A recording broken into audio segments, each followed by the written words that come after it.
പുതുവൈപ്പിൻ എറണാകുളം ജില്ലയിലെ വൈപ്പിൻ ദ്വീപിലെ ഒരു ഗ്രാമമാണ് പുതുവൈപ്പ്. ഇന്ന് നിരവധി വികസന പ്രവർത്തനങ്ങൾ നടക്കുന്ന ഒരു പ്രദേശം തന്നെയാണ് നമ്മുടെ പുതുവൈപ്പിൻ എന്ന് പറയാം. 1334 വൈപ്പിൻ കര ഉദ്ഭവിച്ചപ്പോൾ പുതുവൈപ്പിൻ ഉണ്ടായിരുന്നില്ല, അതിൽ പുതുവൈപ്പിൻ രൂപപ്പെട്ടിരുന്നില്ല എന്ന് വേണമെങ്കിൽ പറയാം. 1950 വർഷകാലത്ത് കിഴക്കൻ പ്രദേശങ്ങളിൽ ശക്തമായ മഴയും മണ്ണും ചെളിയും കലർന്ന വെള്ളം കൊച്ചി അഴിമുഖത്തിലൂടെ കടലിലേക്ക് പ്രവഹിച്ചു.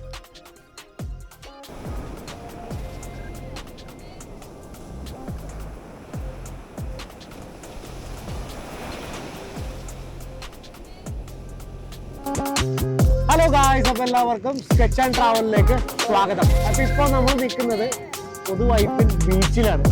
നമുക്ക് ബീച്ചിന്റെ കുറച്ച് വിശേഷങ്ങളുമായിട്ട് വരാം. അപ്പോൾ എല്ലാവർക്കും ഒന്നും കൂടി സ്കെച്ച് ആൻഡ് ട്രാവലിലേക്ക് സ്വാഗതം.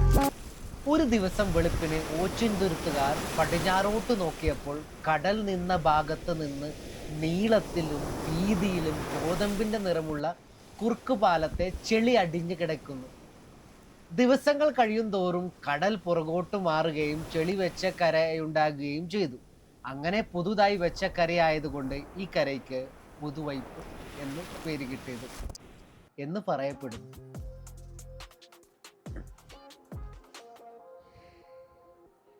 ഈ കോരിച്ചൊരിയുന്ന മഴയത്ത് എറണാകുളം നഗരവും വൈപ്പിനും ഒക്കെ കാണാൻ ഒരു പ്രത്യേക ഭംഗിയാണ്. കാരണം ഭയങ്കര പച്ചപ്പിലൂടെ നടന്നു പോകുന്ന ഒരു ഫീല്, ശരിക്കും ഒരു പ്രത്യേക ഫീല് തന്നെയാണ്. ഒരു രക്ഷയില നിക്കാത്ത മഴ. ചേട്ടന്റെ പേര്? രാഹുൽ. Okay okay okay. ചുള്ളേര്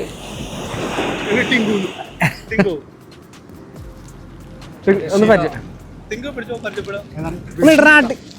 ഇടണ കാട്ടി തരാമോ? ഇല്ലില്ല, വലിയ സീനൊന്നുമില്ല, അടിപൊളി. നല്ലതാണെങ്കിൽ ഇടുള്ളൂ, പേടിക്കണ്ട.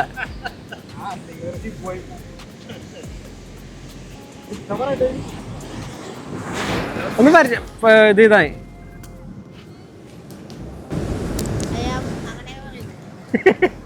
അങ്ങനെയൊന്നുമില്ല. നല്ല കോരിച്ചൊരിയുന്ന മഴയത്ത് എറണാകുളവും നഗരവും വൈപ്പിന്റെ ഗ്രാമപ്രദേശങ്ങളിലൊക്കെ നടക്കാൻ നല്ല ഒരു അതേപോലെ തന്നെയാണ് കേട്ടോ ഈ പുതുവൈപ്പിൻ ബീച്ചിൽ വന്നിരുന്ന് കുറച്ചു നേരം ശാന്തമായിട്ട് കടലിനെ നോക്കി ഇരിക്കുമ്പോൾ കിട്ടുന്ന ഒരു സുഖം. ആ നാട്ടുകാരുടെ അല്ലെങ്കിൽ മീൻപിടുത്തക്കാരുടെ മീൻപിടുത്തവും കുറേ ആൾക്കാർ കടൽ കാണാൻ വന്നേക്കുന്നവരുടെ എക്സൈറ്റ്മെൻറ്റും ആദ്യമായിട്ട് കടൽ കാണുന്നവരുടെ എക്സൈറ്റ്മെൻറ്റും ഒക്കെ നമുക്ക് അവിടെ നിന്ന് കാണാൻ പറ്റും. അതേപോലെ തന്നെ മീൻ പിടിക്കുന്ന കുറേ ആൾക്കാരും ഒക്കെ.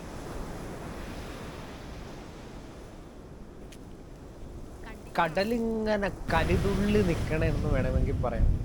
മീൻ പിടിക്കാൻ നോക്കുന്നവർക്കൊന്നും മീൻ കിട്ടുന്നില്ല കേട്ടോ, 1-2 മീനൊക്കെയാണ് കിട്ടുന്നത്. പക്ഷെ അതൊക്കെ വലിയ മീനുകൾ തന്നെയാണ്. പക്ഷേ എന്താ ഇവര് ടിങ്കു പറയുന്നുണ്ട്, കുറേ നേരമായി ശ്രമിക്കുന്നത്, ഒരു മീൻ പോലും കിട്ടുന്നില്ല എന്നുള്ളത്. അവസാനം പുള്ളി ഒരു മീനെ പിടിച്ചു കിട്ടോ, എറിഞ്ഞതിന് ശേഷം ഒരു മീൻ അതിനകത്ത് നിന്ന് കിട്ടി പുള്ളി.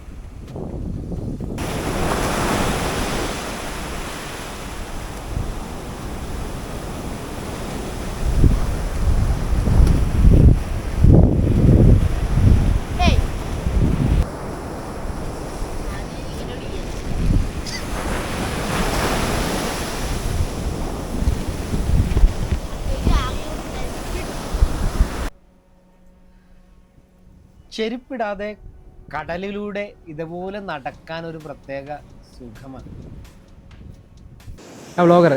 आप किधर का है? राजस्थान. नहीं भाई, या कुछ नहीं. पुलिस राजस्थानी ना. यूट्यूब चैनल है नॉर्मल लिस्टिंग? हाँ ना, ये यूट्यूब चैनल है. Which name? Sketch and Travel. How much subscriber? नहीं, थोड़ा अभी तो शुरू हुआ है.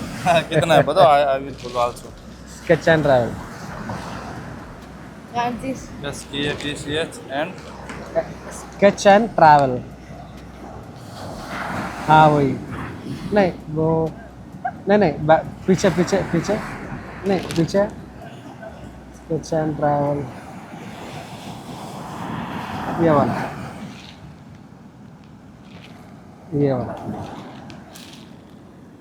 आप थोड़ा इंट्रोड्यूस करें. I am Sunil from Rajasthan, and I love the sea and sea water also, and Kerala also. So आप I mean इधर कुछ काम के लिए या हाँ हाँ, मेरे को 4 साल हो गए. इधर हाँ, कोची में रहते हुए. आप नेवी में या नेवी में. शक्ल तो फैमिली के साथ है.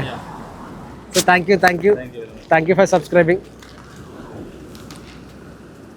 നമുക്ക് മീൻ പിടുത്തക്കാരെ പിടിക്കാം.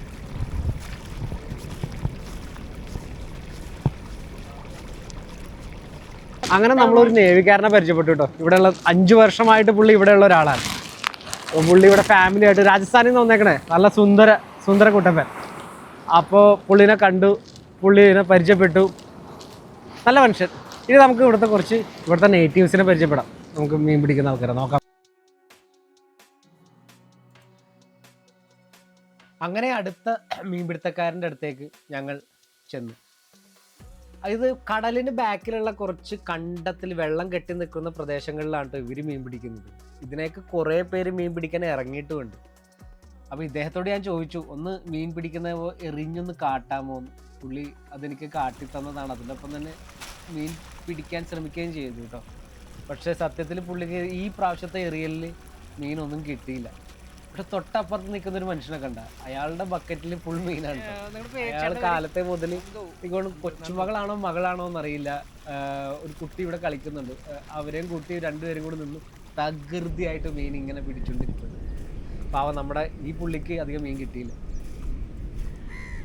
അത് കഴിഞ്ഞപ്പോഴാണ് കേട്ടോ ഞങ്ങൾ നോക്കിയപ്പോൾ അങ്ങ് എന്താ പറയുക, ആ കണ്ടത്തിൻ്റെ അങ്ങേ അറ്റത്ത് 2 പേര് മീൻ പിടിക്കാൻ എറിയാൻ വേണ്ടി കുറേ നേരം ഒരു തൊപ്പിയൊക്കെ വെച്ച് ഒരു എന്താ പറയുക കുറുസോവൻ സിനിമയിലെ കഥാപാത്രങ്ങളൊക്കെ പോലെ ഇങ്ങനെ കുറേ നേരമായിട്ട് നിൽക്കണം. എന്ന് വെച്ച് കഴിഞ്ഞാൽ കുറച്ച് നേരമായിട്ട് അവർ നിൽക്കുന്നുണ്ട്, എറിയുന്നില്ല. അപ്പം ഞാൻ അവിടെ ചെന്നു കഴിഞ്ഞപ്പോൾ മീൻ അവിടെ ഉണ്ട്, പക്ഷെ സൈലൻ്റ് ആയി കഴിഞ്ഞാൽ ഇത് എറിയാൻ പറ്റുള്ളൂ. അപ്പം മീൻ വരാൻ വേണ്ടി ഇവർ കാത്ത് നിൽക്കണേ. ഞാനാണെങ്കിൽ അവിടെ ഇറങ്ങിയപ്പോൾ എൻ്റെ കാലൊന്ന് താന്നു, ചെളിയിൽ താന്നു പോയി. പകുതി മുക്കാലാൾ അത് പൊക്കിയെടുക്കാൻ പറ്റ പാട്, അത് ഇത്തിരി ടാസ്ക് ആയിപ്പോയി. അങ്ങനെ പുള്ളി എറിയാൻ വേണ്ടി നോക്കി നിന്ന് കറക്റ്റ് ആ സമയം പുള്ളി എറിയണ സമയമായി കഴിഞ്ഞപ്പോൾ ഞാൻ ക്യാമറ ഓഫ് ചെയ്തു. ഇനി ചാർജ് പോകണ്ടല്ലോ. ആ സമയത്ത് പുള്ളി വല എറിയുകയും ചെയ്തു. അപ്പോൾ പുള്ളി വല എറിയണ ഷോട്ട് എനിക്ക് എടുക്കാൻ പറ്റിയില്ല. പക്ഷെ പുള്ളി മീൻ പിടിച്ചു കേട്ടോ. അത് നേരെ വിശേഷം കണ്ടു. പുള്ളി എറിഞ്ഞതിന് ശേഷം ആ വലിക്കണ ഷോട്ടൊക്കെ എനിക്ക് കിട്ടി. അങ്ങനെ ഞാൻ തൊട്ടപ്പുറത്ത് നിൽക്കുന്ന ആ ചേട്ടനെ, പുള്ളീനെ ഞാൻ ആദ്യം പരിചയപ്പെട്ടു.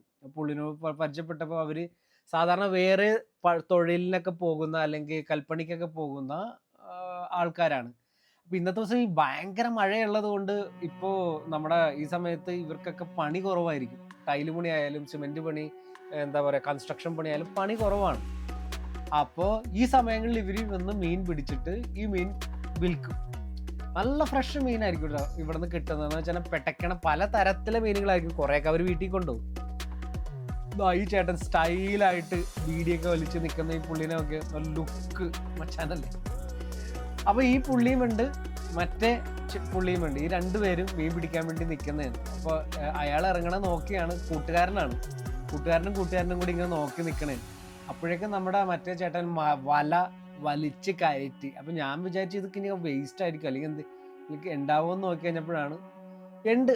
അതിനകത്ത് നല്ല പെട്ടക്കണ നല്ല പിലോപ്പിയും പിന്നെ വേറെ ചെറിയ മീനുകളും നമുക്ക് ദൂരെ നിന്ന് കാണാം. അതിനകത്ത് വല കൊണ്ടുവരുമ്പോൾ മുന്നേ തന്നെ ഈ ദൂരെ നിന്ന് നമുക്ക് കാണാൻ പറ്റും. ആ ഏറ്റവും പുറകിൽ കാണുന്ന ആ ടവർ ഉണ്ട്, ലൈറ്റ് ഹൗസ്. ആ ലൈറ്റ് ഹൗസിൻ്റെ റിഫ്ലക്ഷൻ വെള്ളത്തിലേക്ക് ഇങ്ങനെ കിടക്കണം. അതൊരു പ്രത്യേക ഭംഗിയല്ലേ. ഇത് ഭംഗിയല്ലേ കാണാൻ വേണ്ടി. അത് ശരിക്കും പറഞ്ഞാൽ ഇവിടെ കൊണ്ടുവന്നിട്ട് ഒരു എന്താ ഈസിലും ഇതൊക്കെ കൊണ്ടുവന്ന് വെച്ചാൽ അക്കർലിക്കിൻ്റെ പെയിൻറ്റിങ് ചെയ്ത് കഴിഞ്ഞാൽ അത് പ്രത്യേക ഭംഗിയാണ്. അതെ, അപ്പോഴേക്ക് ആ ചേട്ടൻ വന്നു കേട്ടോ, മീൻ പിടിച്ച് കൊണ്ടുവന്ന്. അപ്പോൾ കുഞ്ഞു ചോദിക്കുന്നുണ്ട്, മീൻ ഇതിനകത്ത് വല്ലതും ഉണ്ടോ ചേട്ടാന്ന്. ഈ വല അങ്ങോട്ട് പുള്ളി ഞങ്ങളുടെ മുന്നിലേക്ക് ഇട്ട് കഴിഞ്ഞപ്പോൾ അതേ പെട്ടക്കണട ചക എന്ന് പെട്ടക്കണ കണ്ട. ഇതാണ് നമ്മുടെ പിലോപ്പി. ഈ പിലോപ്പിക്ക് പുള്ളി ഗിഫ്റ്റ് പിലോപ്പി എന്നാണ് കേട്ടോ പറയണത്. നമ്മുടെ നാടൻ പിലോപ്പി അല്ല ഇത്. എൻ്റെ വാലിൽ പീക്കോക്കിൻ്റെ ഡിസൈനൊക്കെ ഉള്ളത് കൊണ്ട് ഗിഫ്റ്റ് പിലോപ്പി. പുള്ളി ലാസ്റ്റ് പറയുന്നുണ്ട്, ഈ വീഡിയോയിൽ ലാസ്റ്റ് ചെയ്തതിന് പുള്ളി ഡെമോൺസ്ട്രേറ്റ് ചെയ്യുന്നുണ്ട്. അപ്പൊ ഈ 2 വമ്പൻ മീനുകളാണ് പുള്ളിക്ക് ഇന്ന് കിട്ടിയേക്കണേ. അപ്പൊ ഇന്ന് പുള്ളി പോകാമില്ല, കുറച്ച് കൂടുതൽ പിടിച്ചിട്ടേ പോകുള്ളൂ, ഫ്രഷ് മീൻ. ഈ സമയത്ത് ട്രോളിംഗ് നിരോധനം നിൽക്കുന്ന ഈ സമയത്ത് ഇതുപോലുള്ള എന്താ പറയുക പുഴ മീനുകൾ കിട്ടുക എന്ന് പറയുന്നത് റെയറാണ്, പ്രത്യേകിച്ച് ഈ സമയത്ത്. അപ്പോൾ കാരണം ഇപ്പോഴുള്ള മറ്റേ കടലിൽ നിന്ന് വന്ന മീനുകൾ മിക്കതും ഫ്രീസ് ചെയ്ത് വെച്ചിട്ട് ഉമ്മാരും മറ്റും മരുന്ന് അടിച്ച് വെച്ചേക്കണേക്കെ ഇരിക്കുള്ളൂ. അത് നമുക്ക് തിന്നുമ്പോൾ തന്നെ നമുക്ക് അറിയാൻ പറ്റും, അത് ഭയങ്കര ഒരു എന്താ പറയുക രുചിയും ഉണ്ടായാലും പ്രത്യേക ഒരു ഇതായിരിക്കുള്ളൂ. പക്ഷെ ഈ സമയത്ത് ഈ പുഴ മീനുകൾ തിളപ്പിച്ച് നല്ല മഴയത്ത് എന്താ പറയുക ഇച്ചിരി കപ്പയൊക്കെ കൂട്ടി അടിച്ചു കഴിഞ്ഞാൽ സൂപ്പർ, കൊതിയുണ്ട്, വായിൽ വെള്ളം മതി, അടിപൊളിയായിരിക്കും.